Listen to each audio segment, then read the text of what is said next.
उपमुख्यमंत्री आणि पालकमंत्री अजित पवार बीडच्या दौऱ्यावर गुंडगिरी रोखण्यासाठी विशेष अधिकाऱ्याची नेमणूक होण्याची शक्यता। दिवटे मारहाण प्रकरणी परळी बंदची सुद्धा हाक।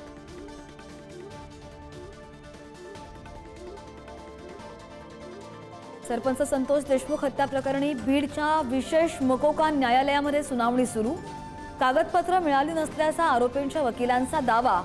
उज्ज्वल निकम गैरहजर।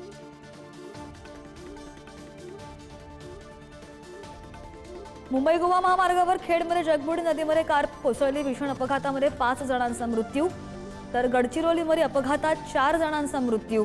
संभाजीनगरमध्ये अपघातामध्ये 2 जणांचा मृत्यू। मुंबईमधील केईएम रुग्णालयात 2 संशयित कोरोनाबाधितांचा मृत्यू। 58 वर्षीय महिला आणि 13 वर्षांच्या मुलीचा समावेश। डॉक्टरांकडून मात्र सहव्याधीमुळे मृत्यू झाल्याचा दावा।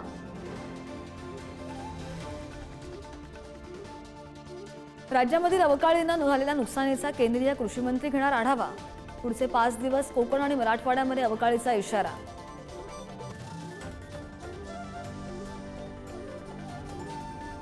पाकिस्तानसाठी हेरगिरी करणाऱ्या ज्योती मल्होत्राचे चीन आणि पाकिस्तानमधील कारनामे समोर।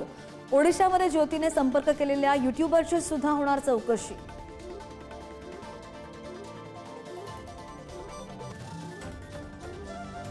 ISI साठी हेरगिरी करणाऱ्या शहजादला सुद्धा उत्तर प्रदेश ATS कडून अटक। मुरादाबादमध्ये होणार कारवाई।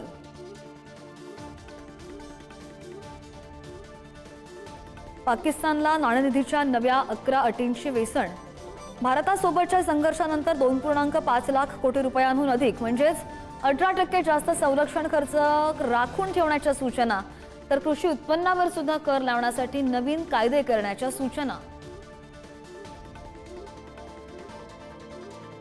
लष्कर-ए तैयबाचा टॉप कमांडर दहशतवादी अबू सैफुल्ला ठार। अज्ञात हल्लेखोरांनी झाडल्या गोळ्या। 2006 मध्ये नागपूरमधील RSS मुख्यालयावर झालेल्या हल्ल्याचा मास्टरमाइंड। आजपासून 11वीची प्रवेश प्रक्रिया सुरू। 19 ते 28 मे दरम्यान विद्यार्थ्यांना करता येणार अर्ज।